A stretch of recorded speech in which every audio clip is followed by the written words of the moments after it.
di channel YouTube saya bersama saya Nafsia. Di kesempatan kali ini saya akan membahas mengenai remote access. Nah, apa sih remote access itu? Jadi, remote access adalah suatu konfigurasi atau protokol atau kemampuan untuk mengakses dan mengelola perangkat jaringan dari jarak jauh tanpa harus berada di lokasi fisik perangkat.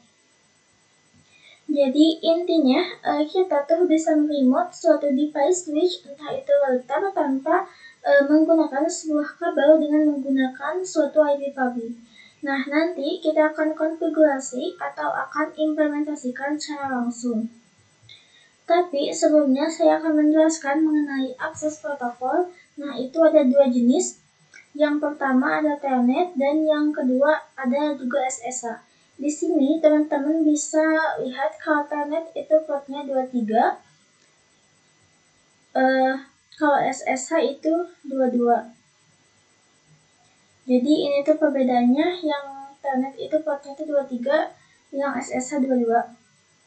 Nah, kenapa sih di sini Telnet tidak aman dan SSH aman?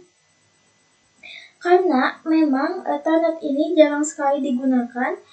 Masih digunakan tapi jarang. Kenapa? Karena tidak aman atau tidak secure.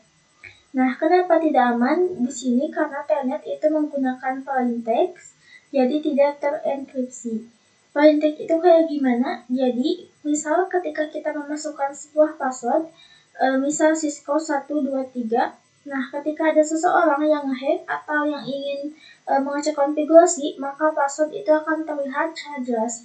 Beda halnya dengan SSH. SSH ini secure karena dia mengenkripsi atau mengamankan dari asalnya passwordnya Cisco 123. Ketika seseorang yang ingin melihat konfigurasi atau seorang hacker, dia tidak akan bisa melihat passwordnya itu Cisco 123 gitu, karena dia akan mengenkripsi dalam beberapa bentuk kode yang memang tidak dapat dipahami oleh manusia biasa, jadi hanya bisa dipahami oleh routernya sendiri atau sistemnya sendiri.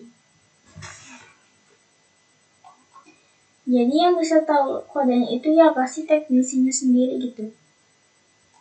Oke, langsung aja kita implementasikan. Seperti yang kita bahas, ketika kita meremote, kita akan menggunakan satu PC atau satu laptop.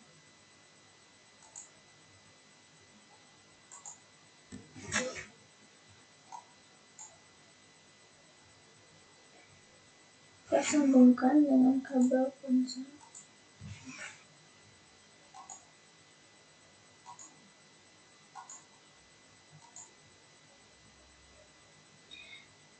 Nah, pastinya sebelum kita konfigurasi remote access, kita harus yang namanya konfigurasi remote access terlebih dahulu. Nah, kita masuk ke mode desktop, lalu terminal. Oke. Nah, ini kita ketik. Oke. Jadi, remote SSH atau remote access ini adalah konfigurasi untuk membuat suatu username dan password agar kita tidak bisa masuk atau orang lain tidak sembarangan untuk mengakses jaringan kita. Jadi hanya beberapa orang tertentu yang kita izinkan agar bisa masuk ke jaringan kita. Nah, untuk konfigurasinya kita masuk ke konfigurasi terminal dulu. Konfigurasi terminal. Oke. Lalu di sini kita membuat yang namanya username dulu. Username misalnya apa ya?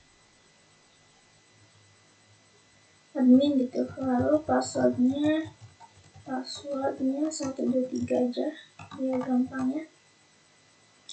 Jadi username ini adalah identitas yang nanti akan kita masukkan.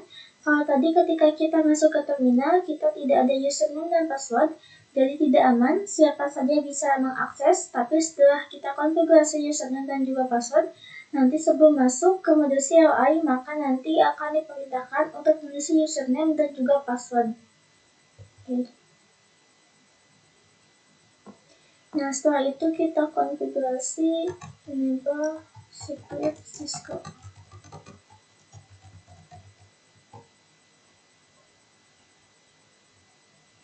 Enable secret ini untuk membuat sebuah password. Jadi pada ya teman-teman, kalau yang tadi buat loginnya, kalau enable secret ini untuk masuk ke mode terminalnya. Ini tuh passwordnya bebas, tapi diusahakan jangan sama kayak yang tadi, biar gak bingung gitu ya. Oke.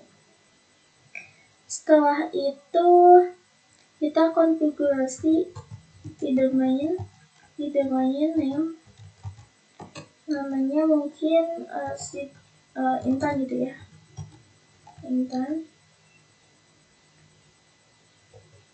Lalu link PTY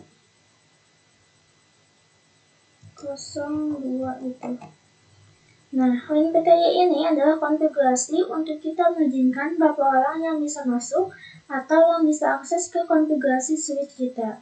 Lalu di sini kita menggunakan transport input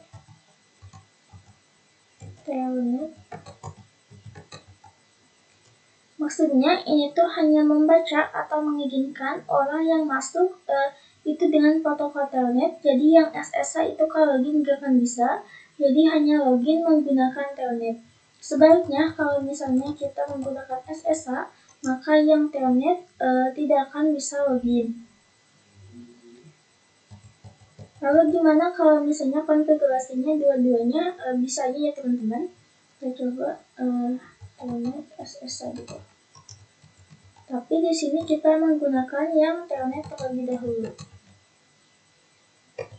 Lalu login lokal. Nah, login lokal di sini supaya nanti ketika ada seseorang yang masuk ke router kita, dia tuh harus login dulu. Loginnya itu menggunakan username dan juga password interface yang telah kita upload. Setelah itu kita cukup segini aja konfigurasinya. Dan yang terakhir kita membuat pengamanan menggunakan crypto key. Lalu dengan RSA.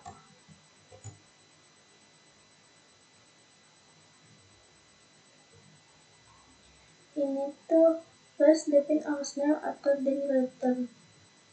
Oh, berarti kita harus konfigurasi hostname dulu. Hostname misal itu 1.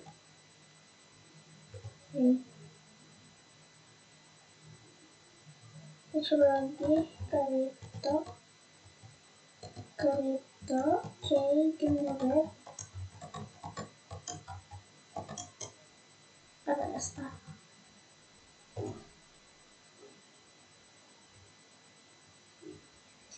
Nah, ketika kita ditanyakan how many bits to module, kita gunakan 1024.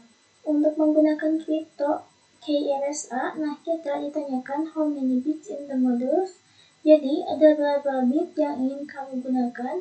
Nah, minimum kita menggunakan sebuah bit dalam jaminan Cisco itu adalah 1204. Jadi, itu maksudnya 1024. Jadi, itu adalah batas minimum yang bisa aja ketika kita ingin enskripsi atau secure lebih tinggi, kita menggunakan 2048 atau 4096. Kalau 4096 ini sudah tinggi banget keamanannya. Jadi 1024 ini adalah batas minimum ketika kita konfigurasi di telnet ataupun SSH. Jadi supaya secure.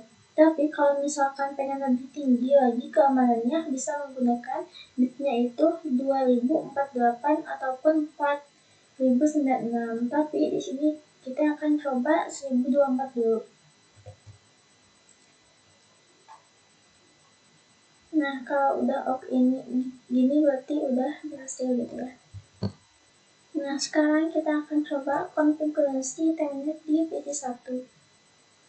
Buka CMD-nya dulu, pastikan sudah bisa pin ke routernya. Pin 11.11.11.1. Nah, oke, ini udah bisa.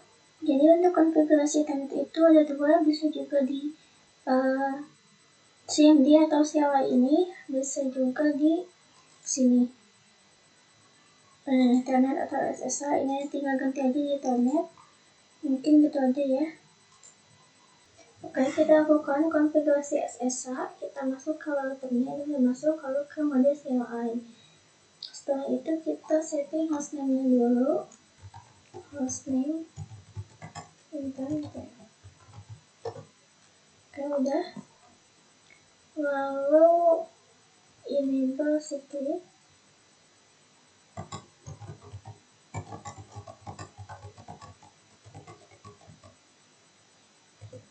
Kemudian IP domain name SafeNet gitu ya. Cheat aja. Setelah itu kita konfigurasi SSH karena tadi kita sudah konfigurasi telnet, maka sekarang kita akan coba konfigurasi SSH. Nah, di sini teman-teman bisa buat dulu username-nya. Username apa ya? Cisco itu ya. Lalu jangan lupa secret 123 1234 gitu. Setelah itu baru kita masuk ke WinPTY.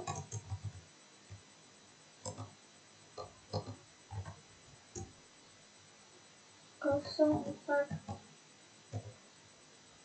Nah, transfer input SSH. Setelah itu baru login lokal. Exit.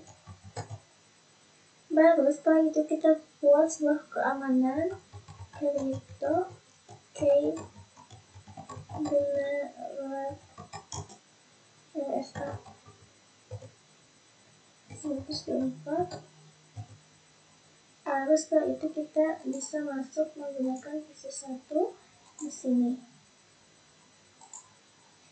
Nah, mungkin itu saja yang bisa saya sampaikan untuk materi lewat akses ini. Kurang lebihnya mohon dimaklumi. Sampai jumpa di pembelajaran selanjutnya. Terima kasih.